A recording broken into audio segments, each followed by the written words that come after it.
National টিমে আমাদের সাকিব আল হাসানকে দরকার বা তাকে আমরা খেলাতে চাই, সেটা চেয়ে বড় কথা হয়তো দেশের ক্রিকেটে আমরা সাকিব মাশরাফিকে চাই। রাজনৈতিক পরিচয়ের বাইরেও সাকিব আল হাসানের বড় পরিচয় হচ্ছে তিনি আমাদের দেশের অন্যতম সেরা একজন অ্যাথলেট দেশের ইতিহাসে। বলা হয়েছিল যে সাকিব আল হাসান আসলেই যে আসলে তিনি খেলে ফেলবেন ব্যাপারটাও তো অতটা সহজ নয়, তার ফিটনেসের পরীক্ষার ব্যাপার আছে, সবকিছু পারফরমেন্সের ব্যাপার আছে। তার মানে তার আশা সব প্রক্রিয়া সমাধান করে তারপরে আসা, তারপরে দলে জায়গা করে নেয়া, মানে এটা তো অনেক লম্বা সময়ের ব্যাপার এবং সময় তো বয়ে যাচ্ছে। তা তো বটেই, এবং সে কারণে আমার মনে হয় যে ন্যাশনাল টিমে আমাদের সাকিব আল হাসানকে দরকার বা তাকে আমরা খেলাতে চাই, সেটা চেয়ে বড় কথা হয়তো দেশের ক্রিকেটে আমরা সাকিব মাশরাফিকে চাই। এবং ক্রীড়া প্রতিমন্ত্রী এই কথাটা খুবই সিগনিফিক্যান্ট।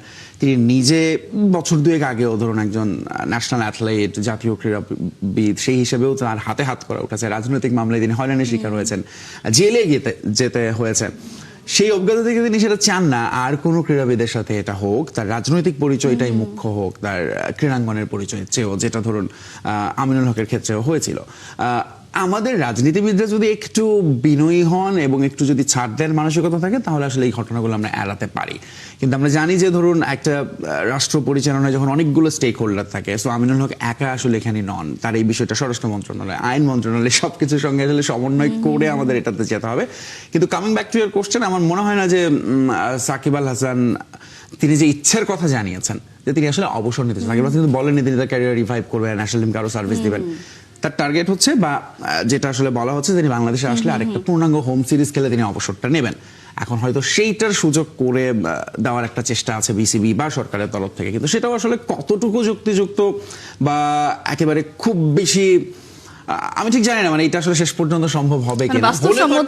ভালো এক্সাম্পল তৈরি হবে আমাদের সামনে। কারণ অনেকেই আবার বলছিল যে সামনে যে পাকিস্তানের বিপক্ষে হোম সিরিজ আছে সেখানেও দেখা যেতে পারে, মানে অনেকের কাছে হঠাৎ করেই মনে হয়েছিল এতটাই আমি আপনাকে বলি, সিরিজ চলাকালীন বা সিরিজের একদিন আগে পর্যন্ত আলোচনাটা থাকবে, এই সাকিব আসছেন, এই হচ্ছে বোধহয় আলোচনা, এবং আমাদের এখন প্রচুর আমরা এগুলো সোশ্যাল মিডিয়ায় দেখতে পাবো, আলোচনা, রিউমার।